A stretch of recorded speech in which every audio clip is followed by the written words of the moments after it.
आप सुन रहे हैं आज तक रेडियो।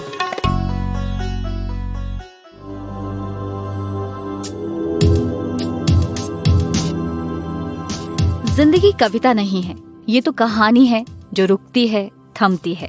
मुसीबतें आती हैं, दो राहें तिराहे आते हैं। कभी मशक्कत है, कभी कशमकश है, हारी बीमारी है, कभी कभी महामारी भी आ जाती है। मगर जिंदगी तब भी चलती रहती है, थकती नहीं है। देखिए, जैसे हम नहीं थकते हैं, आज तक रेडियो के इस खास पॉडकास्ट में आपके लिए लेकर आते ही रहते हैं महामारी कोरोना से जुड़ी लेटेस्ट अपडेट्स। नमस्कार, मैं हूँ माधुरी। तो आज आप क्या सुनने वाले हैं? सबसे पहले दिमाग की बात करेंगे, यानी ब्रेन पर कोरोना का क्या असर होता है, ये आपको बताएंगे। फिर बताएंगे नई ड्रग टोसिलिजुमाब के बारे में कि ये कैसे काम करती है। और हाँ, एंटीबॉडीज बनी नहीं बनी, क्या है ये माजरा, ये भी बताएंगे। इन सब पर बात करेंगे जरूर। कोरोना से लड़ाई जीत चुके 69 साल के प्रमोद मेहता से भी होगी बात। लेकिन सबसे पहले हेडलाइंस। भारत में पिछले 24 घंटों में कोरोना के रिकॉर्ड 77,266 मामले सामने आए हैं। ये अभी तक का सबसे बड़ा उछाल है। कोरोना मरीजों का आंकड़ा 34 लाख के करीब पहुंच गया है। देश की नामी दवा कंपनियों में से इंटास फार्मास्यूटिकल्स ने प्लाज्मा थेरेपी की तरह वैक्सीन डेवलप करने का काम शुरू कर दिया है। कंपनी का दावा है कि इस वैक्सीन के इस्तेमाल के बाद से मरीज को कोविड-19 के लिए प्लाज्मा थेरेपी देने की जरूरत नहीं होगी। 1 महीने के अंदर ही ह्यूमन ट्रायल होने की संभावना है। केंद्र सरकार ने एयरलाइंस को घरेलू उड़ानों में प्री पैक्ड स्नैक्स, भोजन, पेय पदार्थ यानी कि बेवरेजेस और अंतर्राष्ट्रीय उड़ानों में गर्म भोजन परोसने की अनुमति दे दी है।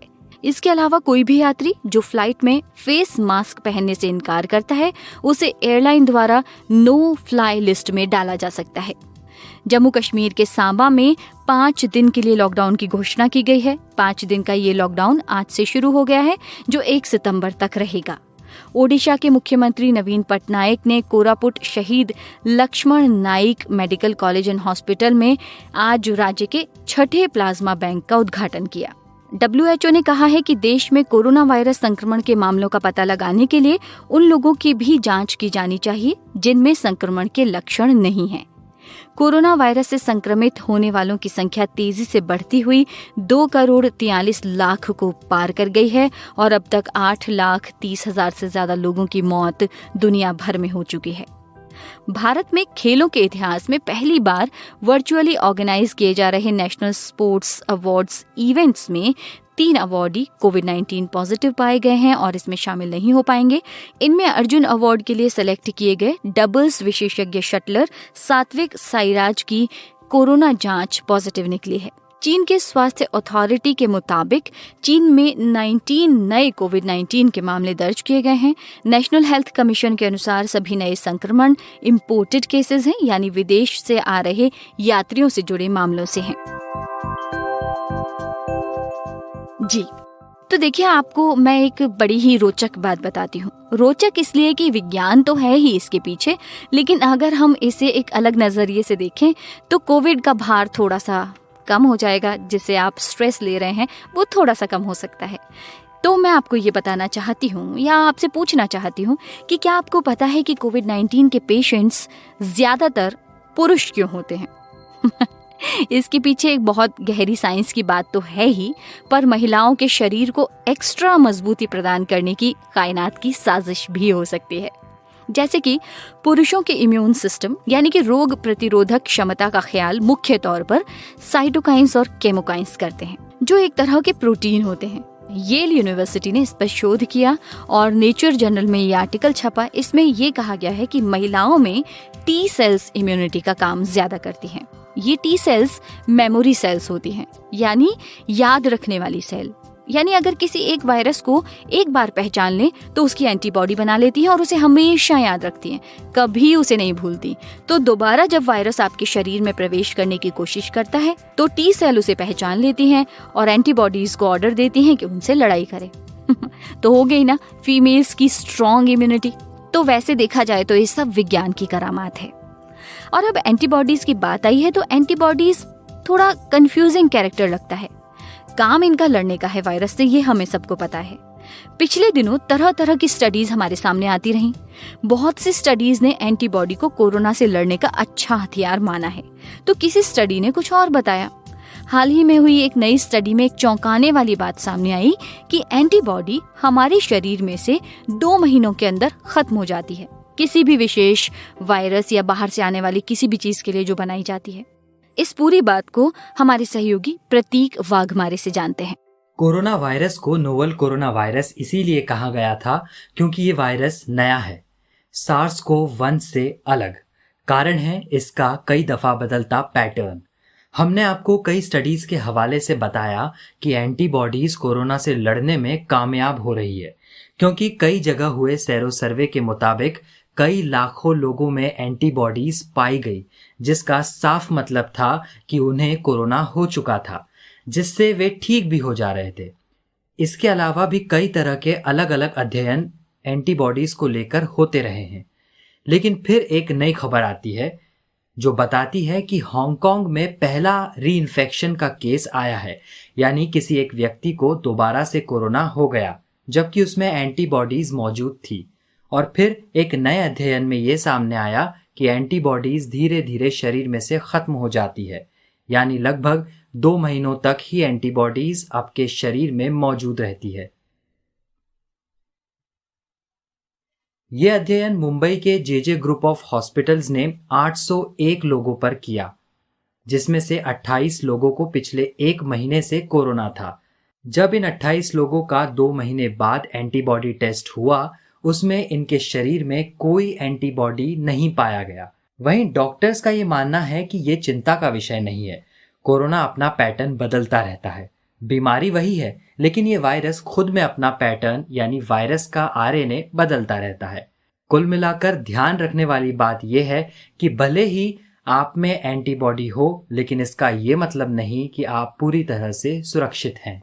ये एंटीबॉडीज के दिमाग का खेल है सच में। दिमाग से याद आया कि आपको बताना है कि मस्तिष्क पर भी कोरोना वायरस कुछ न कुछ असर डालता ही है। तंत्रिका तंत्र पर भी इसका प्रभाव पड़ता है, लेकिन ये प्रभाव किस तरह के हो सकते हैं, कितने सीवियर हो सकते हैं, इनको जानने को हमने फोन मिलाया दिल्ली के लेडी हार्डिंग हॉस्पिटल के न्यूरोलॉजी एंड ब्रेन के डॉक्टर राजेंद्र धमीजा जी को। डॉक्टर साहब, आप ये बताएं कि क्या ब्रेन पर भी कोविड का कुछ असर होता है? बिल्कुल है। जैसे जैसे हम बीमारी के बारे में जान रहे हैं, तो ये जो कोरोना वायरस जो है कोविड-19 या SARS-CoV-2 जो है, ये ब्रेन को इफेक्ट करता है। ये बहुत तरीके हैं, इसके 2 तरीके तो हमें मालूम है कि ये डायरेक्टली इन्वेड करता है थ्रू हमारे नाक के थ्रू, जो ओल्फैक्टरी हमारा जो ओल्फेक्शन का रास्ता है, जिससे लॉस ऑफ स्मेल होती है या स्मेल की सूंघने की शक्ति चली जाती है, उस रास्ते से ब्रेन पे डायरेक्टली इन्वेड करता है। और दूसरा जो रास्ता है वो ब्लड वेसल्स के थ्रू है, जो हमारी धमनियां हैं जो खून का दौरा लेके ब्रेन तक जाती हैं या दूसरे अंगों में जाती है, उन धमनियों में या उन आर्टरीज में या उन वेसल्स में ये इन्फेक्शन करता है, जिसको हम एंडोथेलियाइटिस बोलते हैं। और वो एंडोथेलियाइटिस जो है छोटे छोटे क्लॉट बनाती है, और वो क्लॉट कहीं भी जा सकते हैं। लंग्स में जाएंगे तो पल्मोनरी एम्बोलिज्म करते हैं, ब्रेन में जाएंगे तो स्ट्रोक करते हैं, हार्ट में जाएंगे तो हार्ट अटैक करते हैं, किडनी में जाएंगे तो किडनी की जो शटडाउन है वो होती है। तो ब्रेन में ये देखा गया है कि बहुत सारे मरीजों को शुरुआत में ही लॉस ऑफ टेस्ट और लॉस ऑफ स्मेल, ये 2 बड़े मार्कर्स हैं। कुछ लोगों में सिर्फ यही पाया गया है, बाद में उनको फीवर भी नहीं हुआ है। तो ये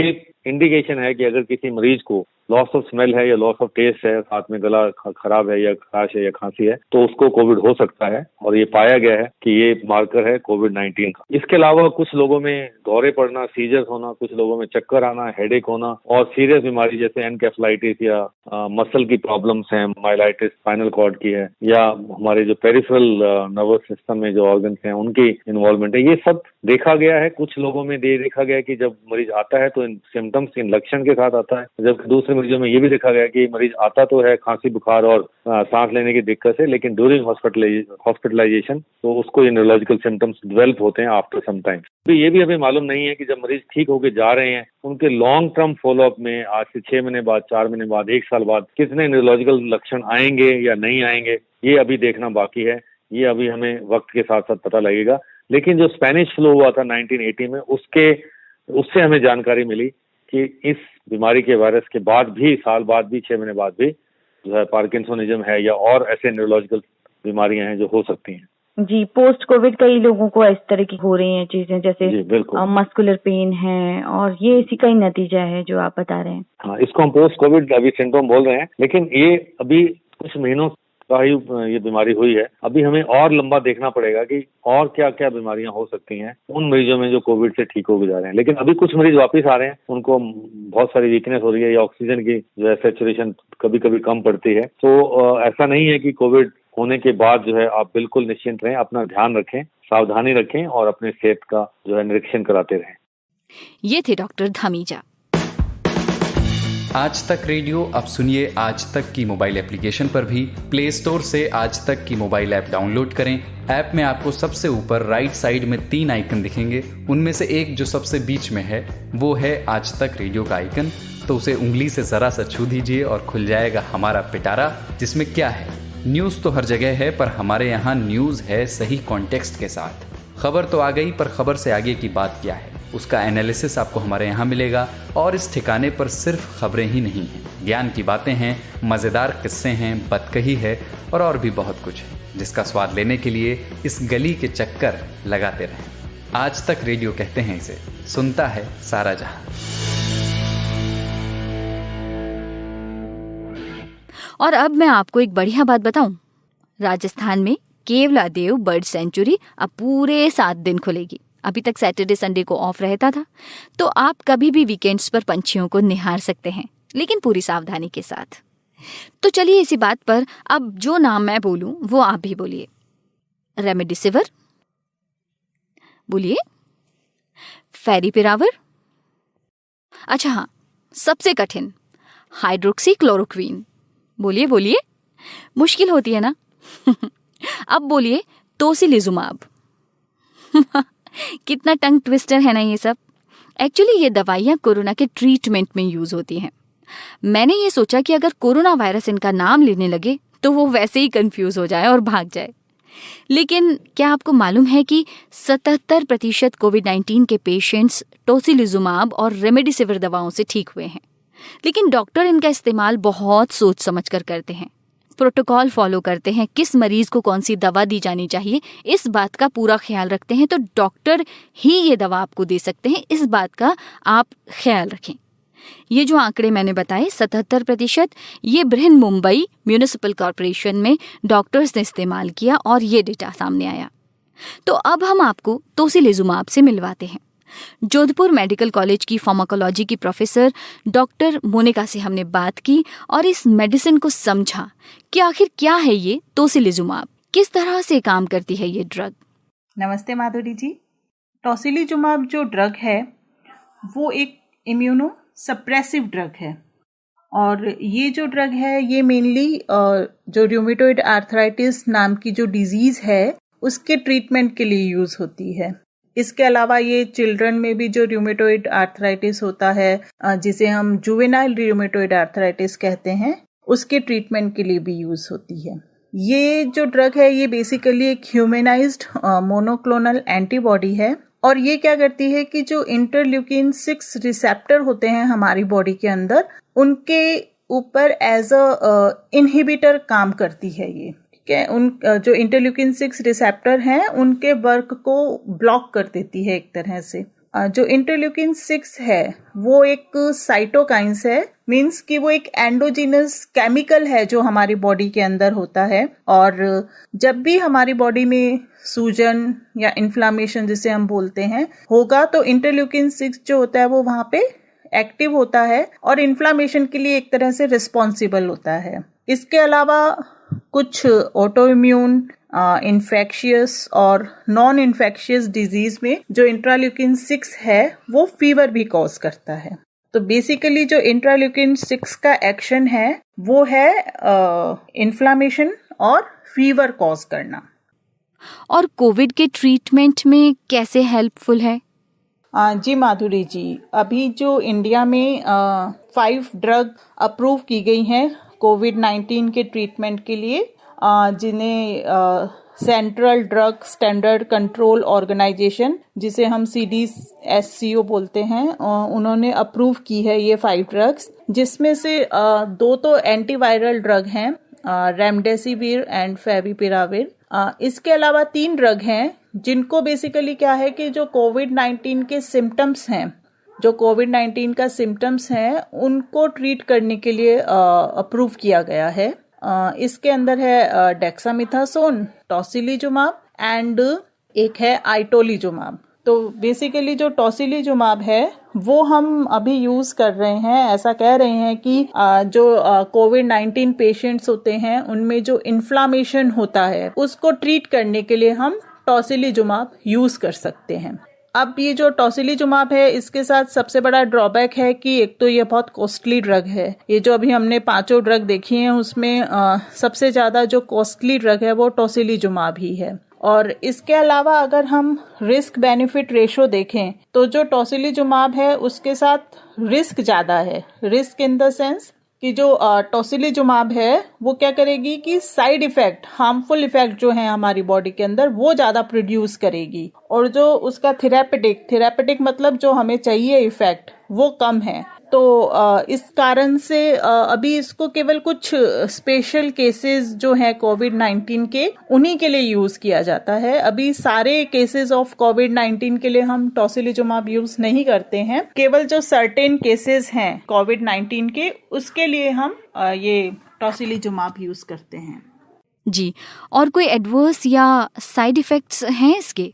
ये जो ड्रग है टोसिलीजुमाब ये हमारी बॉडी में बहुत सारे जो हार्मफुल इफेक्ट होते हैं जिन्हें हम साइड इफेक्ट्स बोलते हैं वो भी कॉज करता है। और बहुत सारे हार्मफुल इफेक्ट हैं जिनमें से ये कफ कॉज करता है, सोर थ्रोट कर सकता है, माउथ अल्सर हो जाते हैं इस ड्रग को यूज करने से। और इसके अलावा जो एल्डरली पर्सन हैं उनके अंदर ये हाई ब्लड प्रेशर इन कर देता है। इसके अलावा जो कोलेस्ट्रॉल लेवल है ब्लड के अंदर उसे भी इंक्रीज कर सकता है। और बहुत सारी जो एलर्जिक रिएक्शंस हैं वो भी कॉज कर सकता है। हमारे जो स्टमक से रिलेटेड प्रॉब्लम जैसे स्टमक इरिटेशन और एब्डोमिनल पेन भी कॉज करता है। एंड जो मेन प्रॉब्लम और ड्रॉबैक है टोसिलीजुमाब के साथ वो है इसकी कॉस्ट। ये जो टोसिलीजुमाब ड्रग है ये बहुत कॉस्टली है, तो इस वजह से भी बहुत ज़्यादा यूज़ हम नहीं कर पाते हैं। मतलब बहुत सारी जो पॉपुलेशन है, इंडियन पॉपुलेशन, वो इसे यूज़ नहीं कर पाती है बिकॉज ये बहुत कॉस्टली ड्रग है। Thank you doctor Monika. अब बात प्रमोद मेहता जी से। जलगांव में रहते हैं, 69 साल की उम्र है और पत्नी है 66 बरस की। दोनों साथ ही रहते हैं। साथ में कोरोना का इन्फेक्शन हुआ। बच्चे दूर शहरों में रहते हैं, इसलिए ये बीमारी का वक्त अकेले ही गुजारा। कैसे गुजारा, आइए उन्हीं से सुनते हैं। बेटा, मेरे मिसेस को पहले 22 तारीख से उसको बुखार आना चालू हुआ।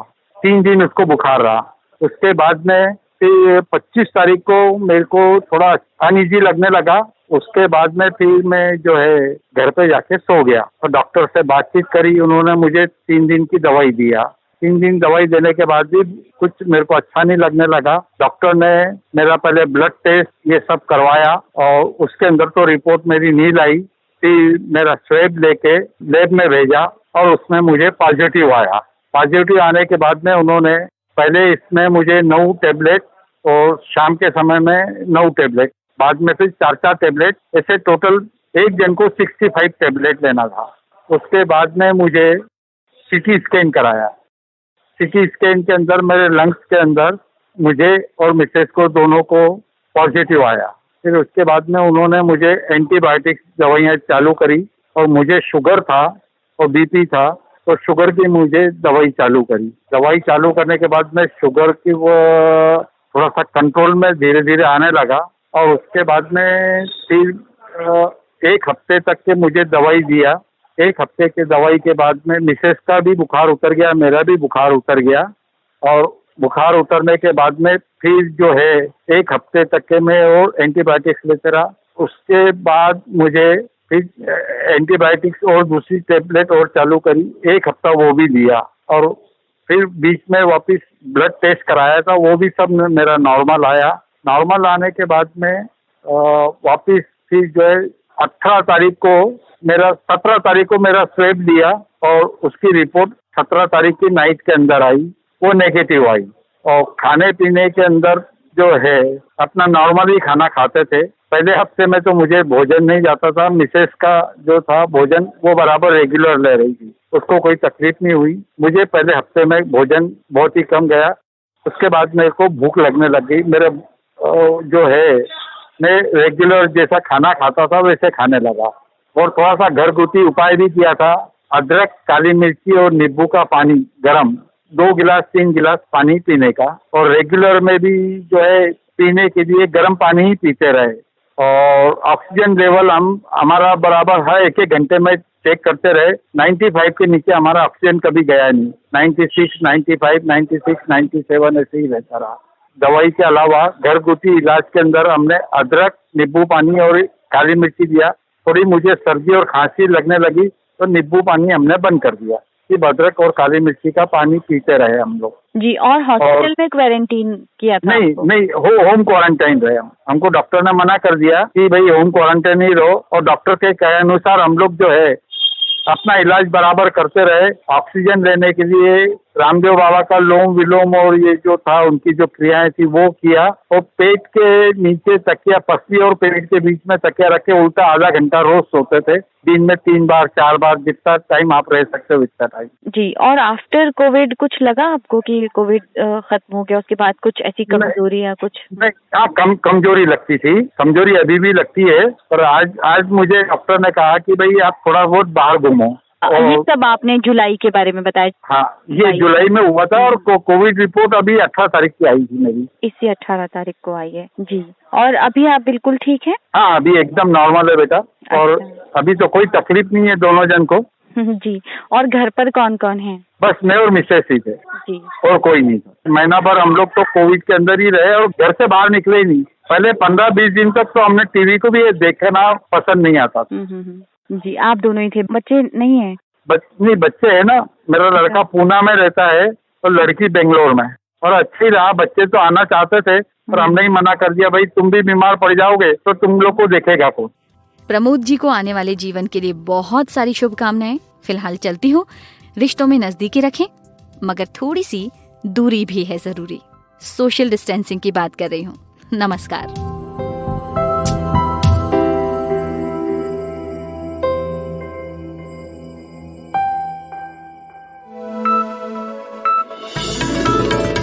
खबरों की हलचल और देश विदेश का मिजाज आप सुन रहे हैं आज तक रेडियो।